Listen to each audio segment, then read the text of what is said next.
question is, what do you love about what you do? You do so many amazing behind the scenes videos and stuff on your social media. It just seems like you're always having a good time. The scenes and the things that I post of behind the scenes are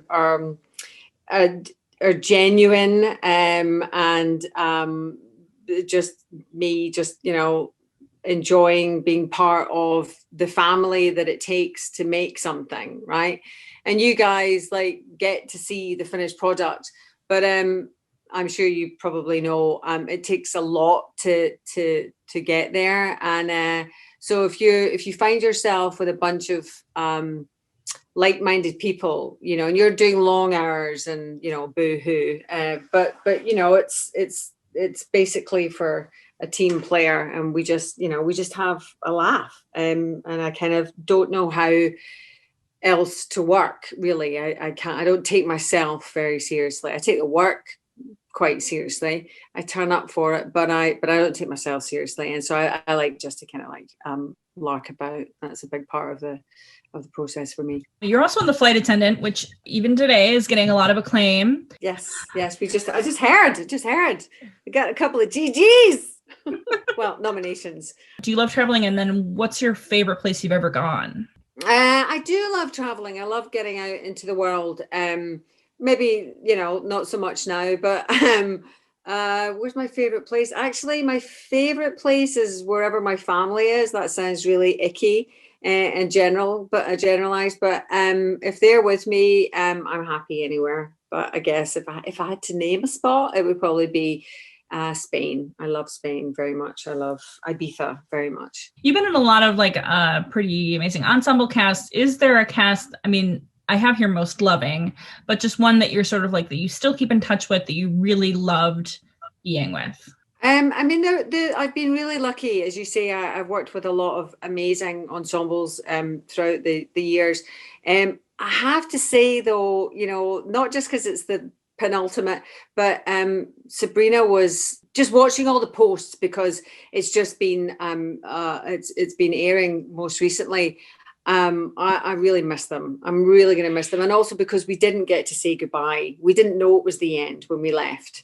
So we didn't say goodbye properly to anybody. We didn't have that kind of mental preparation. So I think that's probably was the most loving cast I've been with. And also a lot of the actors that were coming in on the show, a lot of guest actors and guest spots coming in, had remarked on how welcomed they felt and how warm it was. I'm so surprised that you didn't know, because it seems like it sort of ends in a place, you know? Oh, it can always end in a place, just in case, because you never know what's going to happen. But no, for us, we thought we were coming back. We left all our shit in Canada. Like there's half of our lives are there. We spent 2 solid years there. Pretty much, it takes 10 months to make each season. So it was a lot of our lives of the last couple of years. So we left a lot there, including our hearts. Do you have like an early crush that you can remember from growing up? Like, oh, I really love. Yes. Who? Yes. You mean like on the screen?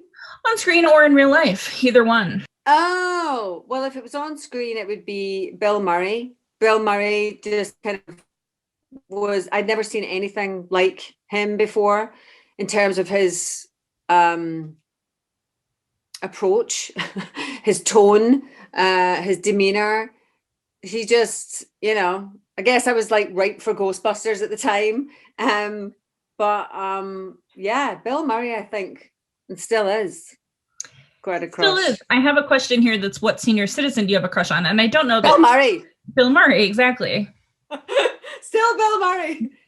Do you have a song, like when you rang up, when you made mixtapes, or if you're going to make a playlist for somebody, like, did you have a go-to romantic song?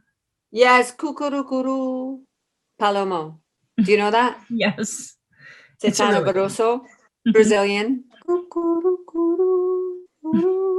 That one is so gorgeous. Or the other one has to go on. I like a lot of soundtracks to movies, or the Phantom Thread. Yeah, House of Woodcock. That's just if it's a romantic thing or a beautiful thing, it would be something like that, or Puccini, My Butterfly, or it was I kind of go really old school, or then there would be some jazz would have to go in there. Nelson Riddle and his orchestra, if you've ever listened to that orchestra, his orchestrations. So yeah. Do you have an everyday object that you really love? Yeah, I have a little cup from a really old friend of mine, Camilla Granison. She gave me this beautiful little cup. And because I travel for work a lot, that's the one thing I always take with me everywhere I go, because it's a sort of little, I don't know, it's become like a little sort of safety cup. I just love it. And I have that first thing in the morning with a coffee or something. And it's like, okay, wherever I am, wherever this little clay cup is, I'm good. Do your parents or grandparents or whoever have like a love story that that you have really held on to? Yeah, I mean, I think it's probably a sort of myth that maybe with the folklore of our family is kind of been, oomphed up for effect. But the story goes that my dad was a keen photographer, and he was with his best friend, Jack. And Jack said, "You're going to come and see these girls. I quite like one of them in Edinburgh. They're doing some modeling show." And my mum walks down the catwalk, and my dad saw my mum and said, "Right, I'll have that one."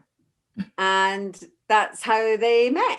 And Jack ended up marrying Alice, and Alice was my dad's sister, and my dad married Alice's best friend, me. What is to you like one of the most romantic movies? Howard's End. Howard's End with Anthony Hopkins and Emma. Oh, it's heartbreakingly gorgeous and beautiful and terribly, terribly British. Such repressed sexualities. I loved it. Oh my God. Yeah. Okay. And the best love story, did you say? Yeah, or just like most romantic, but you can do love story. You can do, the best love story, hands down, are the Obamas.